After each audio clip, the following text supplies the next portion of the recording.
A'udzubillahi minasyaitonirrajim. Bismillahirrahmanirrahim. La haula wala quwata illa billahil aliyil azim. Alhamdulillahi rabbil alamin. Assalatu wassalamu ala asrofil anbiya'i wal mursalin wa ala alihi wa sahbihi ajmain. Rabbi shrah li sadri wa yassir li amri wahlul 'uqdatam min lisani yafqahu qawli waj'alni waziran min ahli. Assalamualaikum warahmatullahi wabarakatuh. Insya Allah hari ini masih terus ya kita terkait dengan meluruskan akidah terkait persoalan rizki gitu ya. Jadi saya buka dengan sebuah hadis diriwayatkan oleh Imam Jabir bin Abdillah. Rasulullah Shallallahu Alaihi Wasallam bersabda, seandainya anak Adam melarikan diri dari rizkinya, sebagaimana ia lari dari maut, niscaya rizkinya akan menghadapinya sebagaimana maut menghadapinya. Ya, jadi sahabat sekalian, kadang-kadang manusia sering bertanya kenapa ditimpa oleh persoalan kehidupan yang sama gitu ya. Dari tahun ke tahun mengalami ujian-ujian yang sama saja gitu, nggak selesai-selesai gitu. Karena sebenarnya ada hadiah yang ingin Allah berikan, tapi kita belum menjawabnya dengan benar gitu ya. Jadi belum lulus ujian, makanya diulang-ulang terus. Allah Maha Sabar, yang nggak sabar kita. Nah, jadi apa yang sudah menjadi ketetapan Allah bagi seseorang, itu Allah akan melaksanakan urusannya gitu. Hanya seringkali manusia, ya tadi ya, karena akalnya berbeda-beda sehingga di dalam mengakses pengetahuan atau pengajaran itu tidak sama lah begitu ya kecepatannya gitu. Nah makanya di sana kita sebenarnya harus banyak istighfar dan bertaubat kepada Allah gitu, agar dimudahkan untuk bisa menjawab semua persoalan yang Allah izinkan terjadi dalam kehidupan kita masing-masing. Jadi Allah tuh senantiasa ingin menyempurnakan nikmat sebenarnya, hanya karena manusia kurang syukurnya, sehingga yang terjadi itu yaitu tadi, seakan-akan seperti ditimpa sesuatu yang berulang-ulang gitu. Tapi kalau manusia itu kemudian mampu berserah diri ya dengan semua apa yang Allah tunjuki, seharusnya kehidupan tuh bisa mulus, lancar gitu ya. Jadi karena kalau sungai takdir itu kita melewati sungai tapi kemudian treknya ada yang berbatu, ada yang tidak berbatu gitu. Tapi seringkali kita harus tersandung dulu, baru kita kemudian mampu untuk membaca begitu.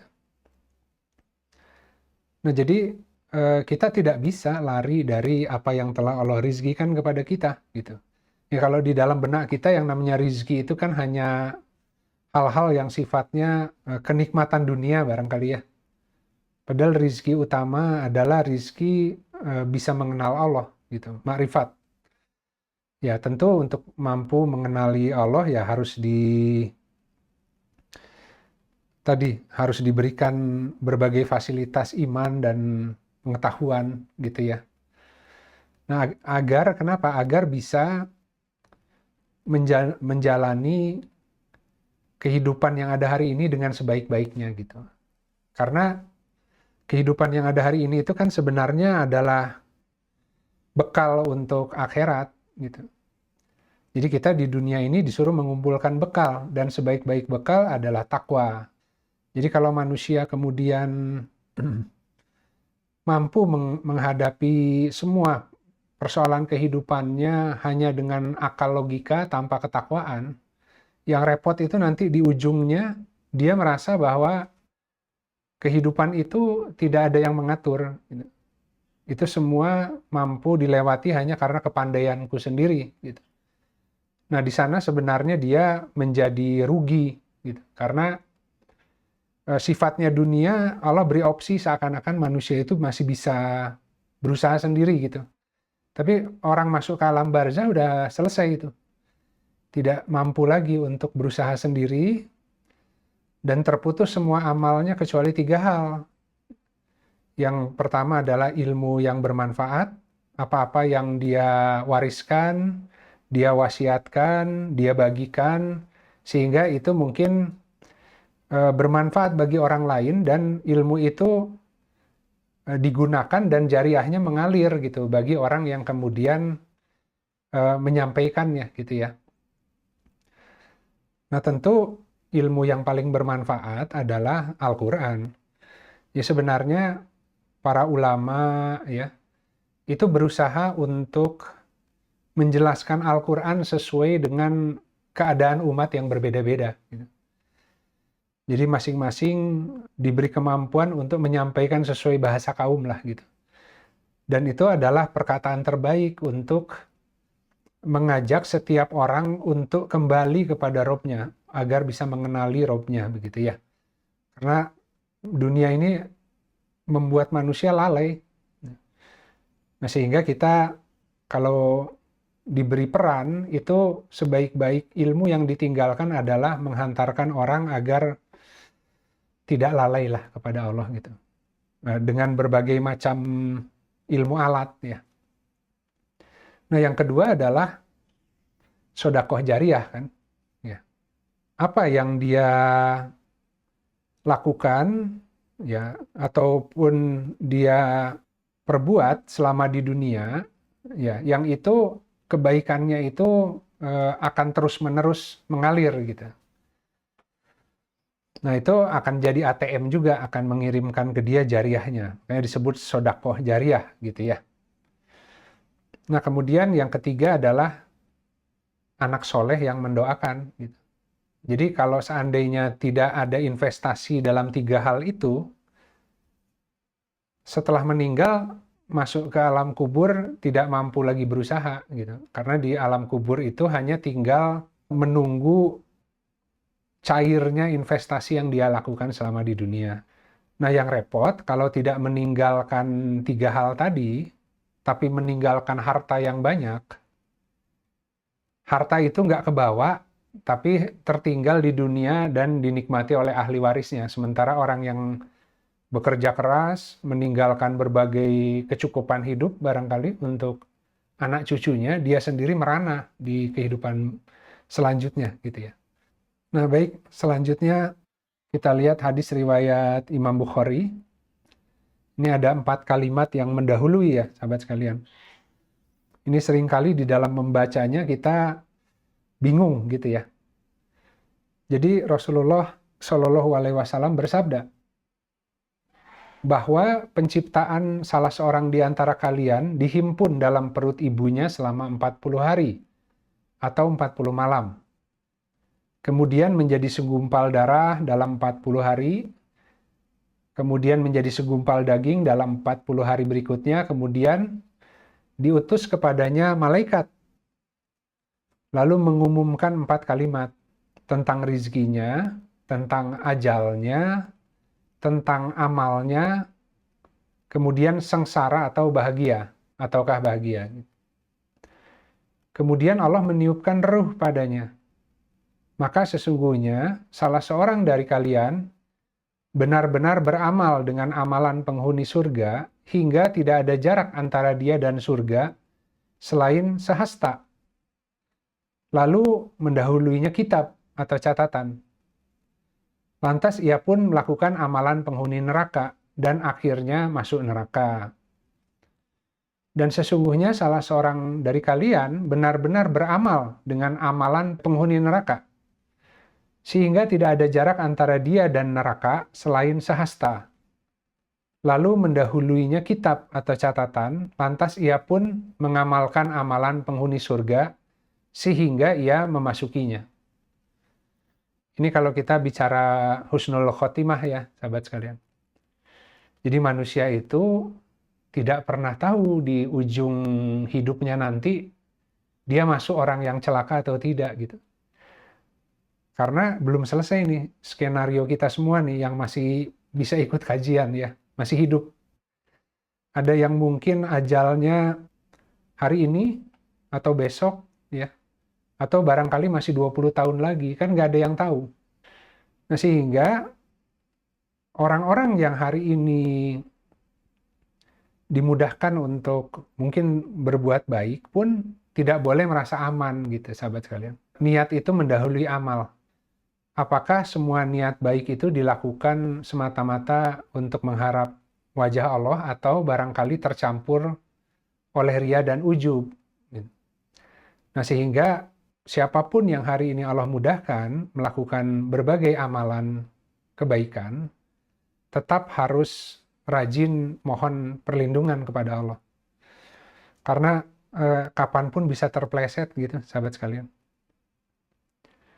Nah, kemudian demikian juga yang hari ini mungkin masih sulit gitu ya untuk melaksanakan berbagai kebaikan, merasa bahwa kok nggak berubah-ubah, kok susah berbuat baik begitu kan ya, banyak menyesali diri karena kelemahannya sendiri gitu. Itu pun tidak boleh berputus asa gitu. Karena Allah bisa memberikan kekuatan dan kemampuan kapanpun gitu ya. Yang penting tidak boleh putus asa di dalam berdoa kepada Allah gitu.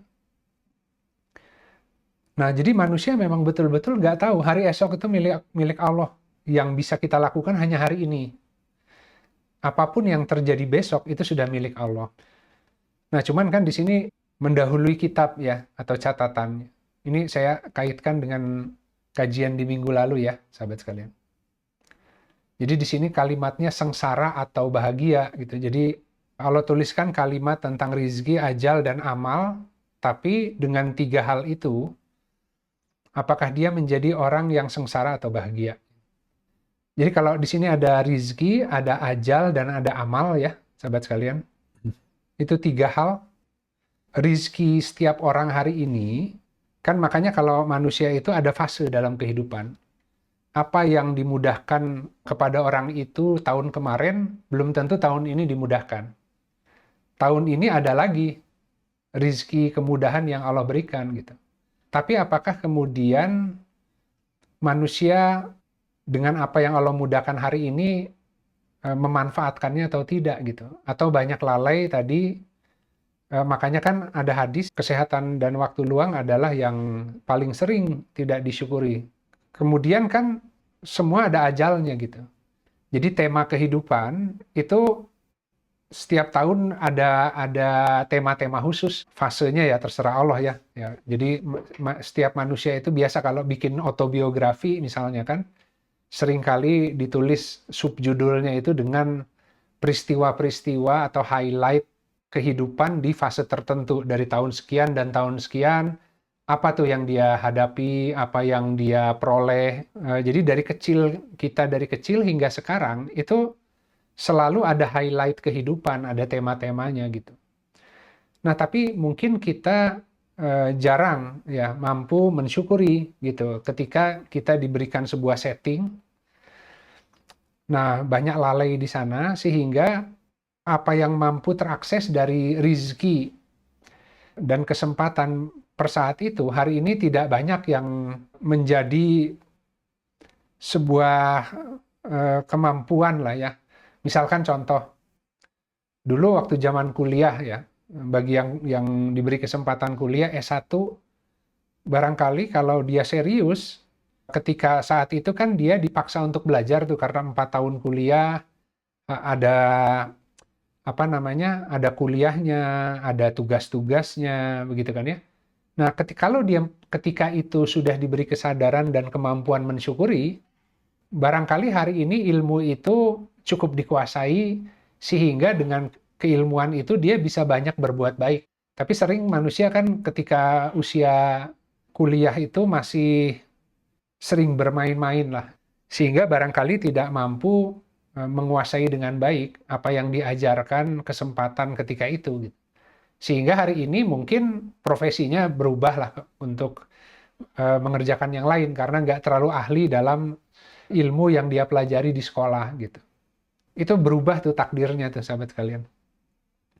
Ya, jadi kalau seandainya kita menghadapi sebuah ujian, kemudian kita menyikapinya dengan baik, membacanya, kemudian mencari formula hingga kemudian itu membuahkan sebuah pengetahuan, itu menjadi bekal pengetahuan yang kemudian kita bisa beramal dengan ilmu itu gitu. Karena ke depannya ketika ada manusia lain yang mungkin menghadapi persoalan tersebut, kita jadi sudah khatam dalam persoalan itu kan. Tapi kalau seandainya ujian kehidupan hanya dilewati begitu saja tanpa mengambil pelajaran, ya maka kita pun nggak punya sebuah ilmu bermanfaat yang kemudian bisa kita tinggalkan untuk orang lain gitu. Dan sebenarnya semua yang kita alami ada di Al-Quran. Menyusun formula Al-Quran berdasarkan tadi ayat-ayat yang Allah gelar dalam kehidupan setiap orang, sehingga manusia itu diberi kemudahan untuk menjelaskan ayat-ayat Al-Quran sesuai dengan tipe kehidupannya gitu. Ya, dia nggak bisa menjelaskan ayat Quran yang dia sendiri tidak mengalami lah. Nah, seringkali kan di Al-Quran kan gitu.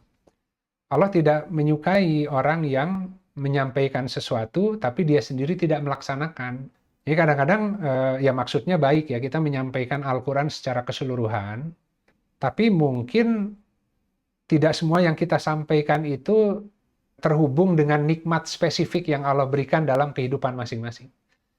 Jadi seharusnya manusia itu menyampaikan Al-Quran sesuai dengan pengalaman hidupnya gitu. Ya, dan dia harus menjadi saksi bahwa betul loh ini ayatnya karena saya mengalami gitu kan ya. Nah, itu yang kemudian jadi punya hujah yang kuat, bukti. Karena ayatnya begini, contohnya begini, saya pernah mengalami, dan ketika saya melaksanakan ayat-ayat itu, Allah memberi pertolongannya, bentuknya bisa seperti ini, seperti ini. Dia bisa menjelaskan dengan lebih fasih. Itu dikatakan sultan sebenarnya. Jadi kemampuan, kefasihan di dalam menjelaskan atau menjadi saksi terhadap ayat-ayat Allah yang spesifik berdasarkan pengalaman hidupnya gitu. Nah, kalau itu kemudian setiap manusia menemukan itu, Al-Quran itu jadi hidup gitu buat orang lain gitu. Tapi kalau enggak, Al-Quran itu jadi ya sekedar referensi lah ya, referensi bacaan, tapi kita kan harus sampai ke hakul yakin terhadap Al-Quran. Nah itu sahabat sekalian. Jadi tadi, setiap waktu ada rizkinya. Rizki manusia itu selesai ketika dia meninggal. Ajalnya itu maut gitu. Tapi setiap warna kehidupan juga ada ajalnya. Setiap pernikahan pun ada ajalnya. Beda-beda. Ada yang memang ajalnya itu sampai salah satu meninggal duluan. Jadi dua orang manusia bersatu di dalam pernikahan, jarang kan yang meninggalnya bersama-sama ya, dalam waktu yang bersamaan. Kecuali kalau ada musibah barangkali. Ditimpa bencana alam dan sebagainya. Tapi umumnya kan entah suaminya yang meninggal duluan, entah istrinya yang meninggal duluan, atau barangkali pernikahannya tidak berlangsung lama. Setelah sekian tahun menikah kemudian bercerai gitu kan ya. Artinya semua tuh ada ajal gitu. Semua bentuk yang kita hadapi hari ini itu sementara. Hari ini kita dengan semua setting yang Allah kasih, besok bisa berubah sahabat sekalian. Nah, dan kita tuh akan diuji dengan kehilangan harta, jiwa, dan buah-buahan untuk menguji apakah kita paham nggak gitu. Innalillahi wa inna ilaihi raji'un gitu. Kita itu dari Allah dan akan kembali ke Allah. Allah yang mengatur semua. Ya tentu tadi kita tidak boleh tidak mensyukuri apa yang ada hari ini gitu. Karena bisa jadi besok sudah tidak ada. Tapi juga di satu sisi tidak boleh terikat oleh bentuk. Hari ini kita lengkap nih. Ada istri, ada anak, ada pasangan. Besok nggak ada yang tahu. Nah kalau besok terjadi sesuatu, kehilangan jiwa, masih mampu nggak untuk berjalan gitu. Jangan-jangan kita, karena ini terkait dengan pemurnian hijrah, ini mau kemana nih sebenarnya? Apakah hijrah kepada bentuk kehidupan dunia yang dirasa nyaman hari ini? Atau hijrahnya ini ke Allah gitu. Kalau hijrahnya ke Allah, Allah yang akan terus menggelar tema kehidupan itu gitu. Nah itu sahabat sekalian, jadi semua ada ajalnya. Nah, dalam setiap fase itu, ada amal yang paling tepat gitu. Ya kalau dalam konteks yang kita sering bahas, ada amal solehnya. Jadi manusia ketika ditimpa keadaan tertentu, nah dia punya opsi bergerak, tapi apakah yang dia lakukan itu adalah amal terbaik gitu. Kalau yang dia lakukan adalah amal yang sesuai apa yang Allah kehendaki, nah tentu tadi ada timbangan al-haknya di situ. Jadi bahagia atau sengsaranya ditentukan oleh itu.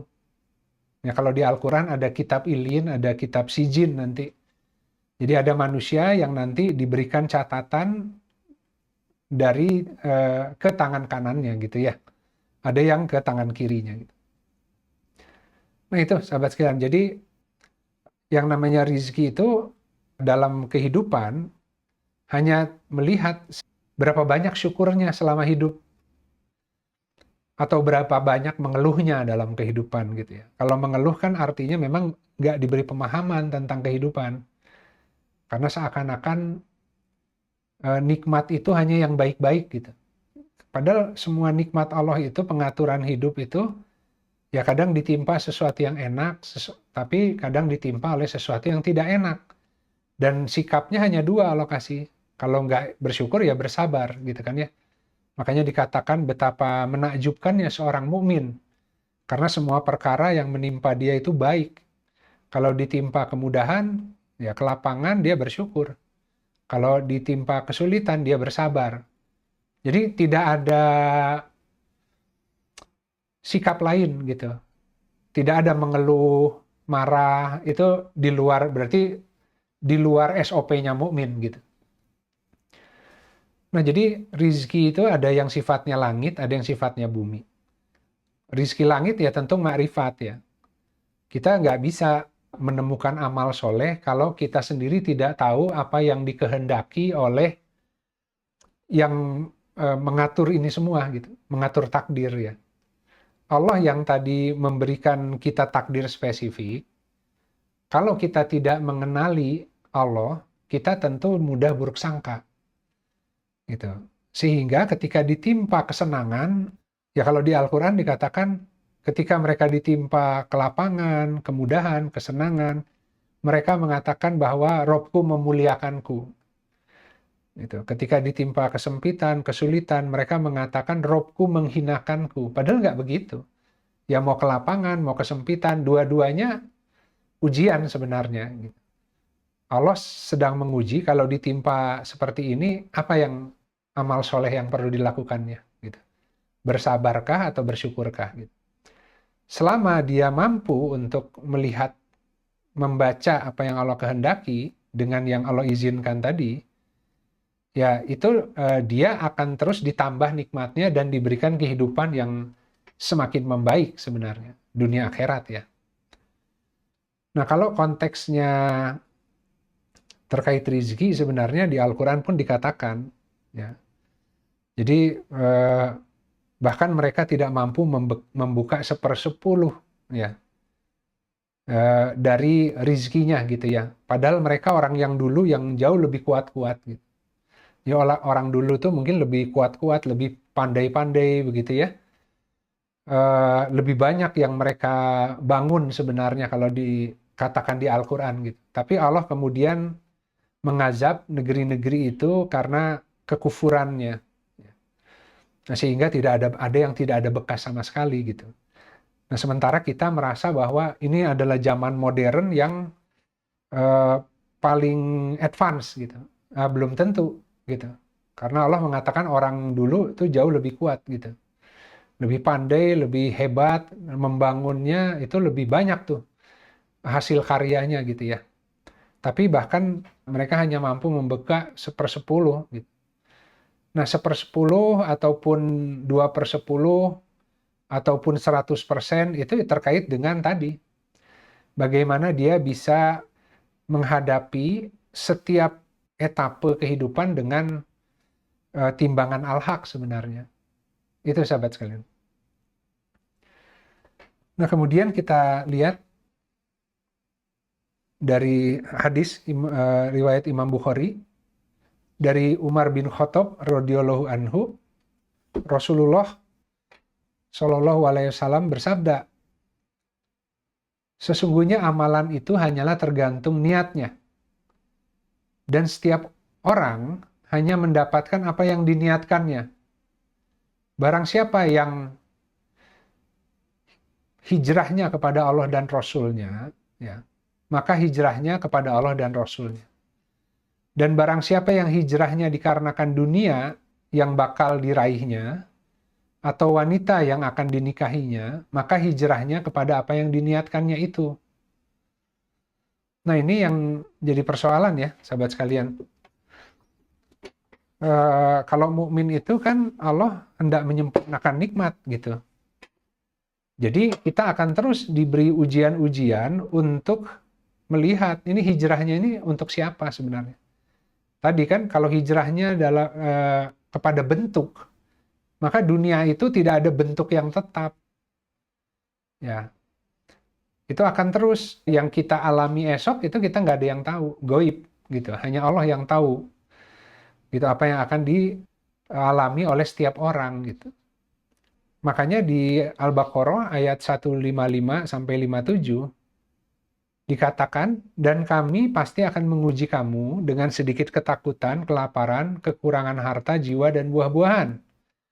Dan sampaikanlah kabar gembira kepada orang-orang yang sabar, yaitu orang-orang yang apabila ditimpa musibah, mereka berkata, innalillahi wa inna ilaihi roji'un. Sesungguhnya kami milik Allah, dan kepadanya lah kami akan kembali. Mereka itulah yang memperoleh sholawat dan rahmat dari Robnya. Dan mereka itulah orang-orang yang mendapat petunjuk. Jadi, kita menuju kemana nih sebenarnya gitu? Karena kan manusia itu membangun masa depannya itu sesuai dengan pikirannya sendiri. Gitu. Kita mendefinisikan kebahagiaan, kesuksesan sesuai definisi kita gitu. Nah, kalau seandainya hijrahnya kepada Allah dan Rasul-Nya, maka apa yang Allah berikan hari ini ya dinikmati, disyukuri gitu. Dengan sebaik-baiknya. Tapi besok akan ada bentuk yang lain, maka kita pun harus belajar untuk mensyukuri, menikmati bentuk yang baru gitu. Kita nggak boleh terikat oleh semua pengaturan yang ada di dunia ini. Karena semua sementara tuh temanya gitu ya. Hari ini utuh keluarganya, besok tiba-tiba ada anggota keluarga yang meninggal gitu kan.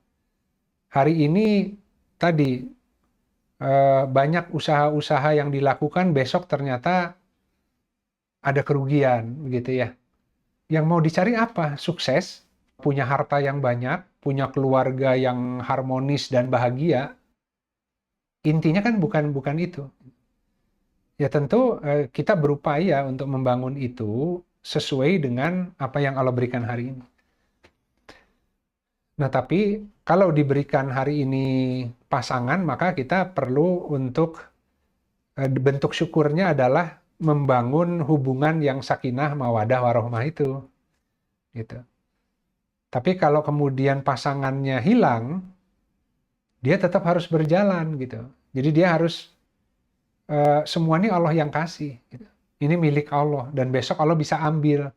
Jangan sampai orang kemudian tidak bisa melanjutkan perjalanan karena Allah mengambil apa yang menjadi miliknya gitu. Karena Allah itu akan terus mengganti dengan yang lebih baik. Tapi dalam bentuk yang belum tentu sesuai dengan bayangan kita gitu, sahabat sekalian. Jadi yang dipertanyakan tuh hijrahnya gitu. Karena kan Shirotol Mustaqim, kiri kanannya itu diibaratkan lorong, kiri kanannya ada pintu yang terbuka, maka di pintu yang terbuka itu kalau kita melihat, mendekat, itu banyak hal-hal yang akan membuat kita berhenti berjalan gitu. Ya, padahal kita harus terus melanjutkan perjalanannya gitu ya.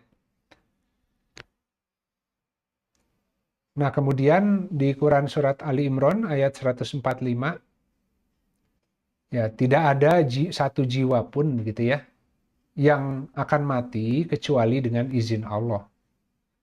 Sebagai ketetapan yang telah ditentukan waktunya. Barang siapa menghendaki pahala dunia, niscaya kami berikan kepadanya pahala dunia itu.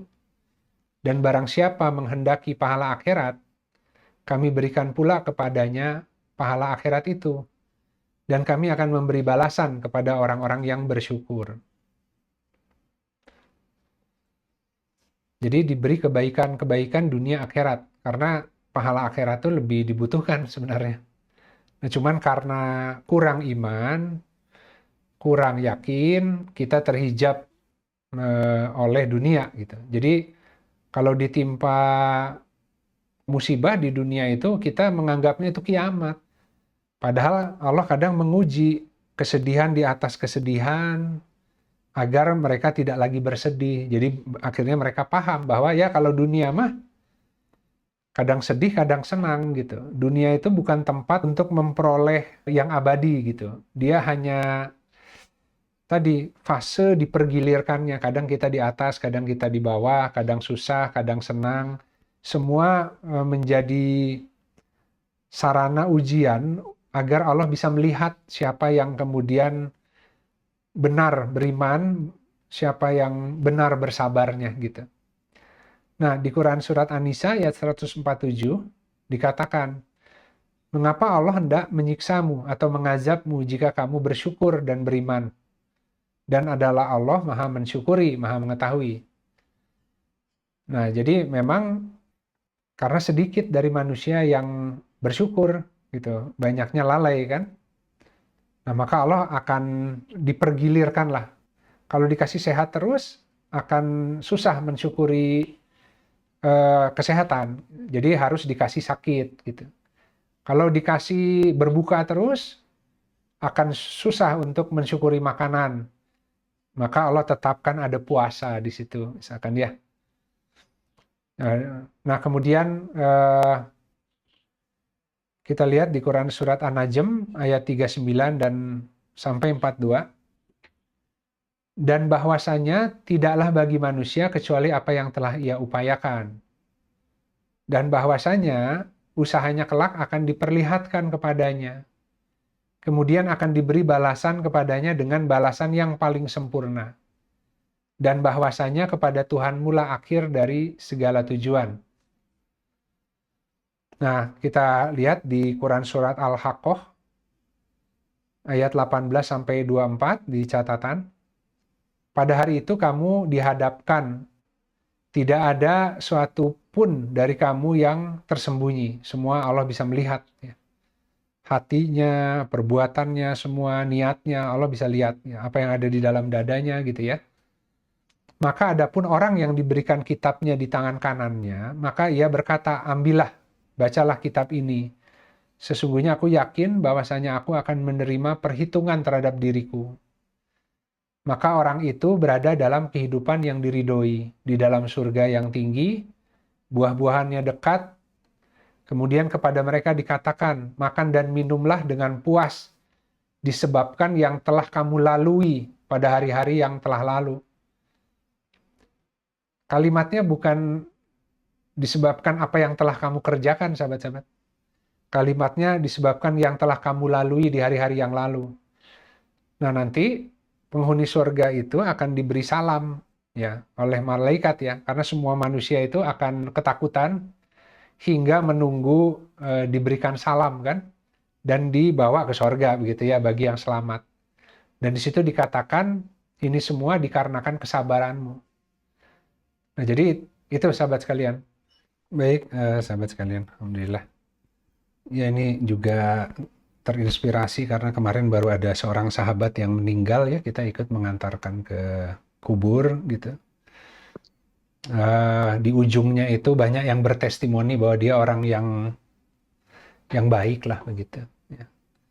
Nah, tapi ketika saya melihat ya memang bersahaja aja orangnya gitu ya, dan hanya bisa berdoa ke Allah gitu bahwa semoga kita pun diberikan keberuntungan yang sama gitu. Karena yang masih hidup ini kita nggak tahu akhirnya gitu. Bisa jadi di besok kita mengeluh, kita susah kehidupan, kita buruk sangka kepada Allah, tiba-tiba ajal kita datang besok dan meninggalnya itu diambil dalam kekufuran dan kesyirikan, mengandalkan yang selain Allah. Makanya kita tetap harus berpegangan kepada Allah ya di dalam kehidupan ini, karena kita inginnya kan di akhir tuh Meskipun kita banyak kekurangannya, gitu kan. Tapi kemudian nanti ada kitab Al-Haq yang datang yang kemudian bisa mengoverride lah atau menggantikan semua kekurangan kita karena kita secara tauhid, secara akidah, secara pengharapan itu sangat butuh Allah gitu. Sisi itunya. Jadi itu kenapa tidak ada manusia yang masuk surga itu karena amal, tapi karena rahmat Allah. Kita harus lebih kuat pengharapan kepada Allah ketimbang apakah hari ini mampu berbuat baik atau masih belum mampu. Ya sudah, kita harus tetap berlindung kepada Allah dan tidak boleh putus asa. Itu sahabat-sahabat, karena bisa jadi hidup sebentar lagi, belum banyak kebaikan yang kita lakukan, tapi selama kita hamba yang mengakui bahwa kita lemah, kita kalau nggak ada Allah itu, saya nggak tahu harus gimana gitu. Itu yang lebih penting tuh pengharapannya gitu, sahabat sekalian. Baik, demikian sahabat sekalian, ini materi bukan buat sahabat-sahabat saja ya. Termasuk saya merasa sangat perlu untuk terus menambah agar keyakinan terus bisa istiqomah lah begitu. Karena kadang-kadang kita ditipu oleh waktu yang masih panjang, belum tentu. Bisa saja selesai kajian ini, takdir datang, kemudian ajal menjemput, wallahu alam gitu ya. Kita mohon ke Allah akhir yang baik. Baik, yang hak dari Allah, yang batil dari saya pribadi. Jika ada hal-hal yang kurang tepat, semoga Allah menggantikan dengan ilmu yang lebih hak. Mari kita tutup kajian siang ini dengan beristighfar kepada Allah dan doa kafaratul majlis. Astagfirullahaladzim, alladzi la ilaha illa huwal hayyul qayyum, wa atubu ilaik. Subhanakallahumma rabbana wa bihamdika, syadu ala ilaha illa anta, astagfiruka wa atubu ilaik. Subhana rabbika rabbil izzati amma yasifun, wassalamun alal mursalin, walhamdulillahi rabbil alamin. Wassalamualaikum warahmatullahi wabarakatuh.